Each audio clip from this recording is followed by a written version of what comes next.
Magandang araw sa iyo, kapatid, sa mapagpalang umaga. Napag-iisip ka ba minsan kung ilang beses kang dapat magpatawad sa iyong kapatid, not just biologically, but also spiritually?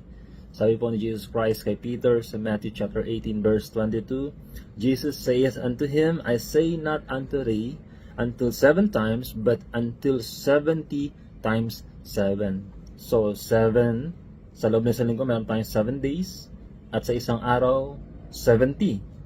So, kung minsan nagkakamali ang ating kapatid, naiinis tayo, then pag nakakadalawa ka na, pag nakakatatlo na, nakakarami ka na. But then again, Jesus Christ, pinakita niya sa atin dito kung ilang beses tayo dapat magpatawad. So, siyempre, hindi mo mabibilang ng 70. It also symbolizes unlimited na pagpapatawad sa ating mga kapatid. Dapat lagi pa tayong handa magpatawad. Kung tunay na tayo ay Kristiyano na sumusunod sa ating Panginoong Jesus, matuto po tayong magpatawad, pagkat kung ang pagmamahal ang naghahari sa atin, that love covers multitude of sins. Maging yung sins ng ating kapatid laban sa atin. Ano lang tayo? Namin Diyos, salamat po sa pag-apapaalala sa amin na dapat po kami laging handang magpatawad. Pagkat ikaw na aming guro, master, ay pinatawag po kaming iyong mga servant. Sino po kami upang hindi magpatawad sa kapwa namin servant?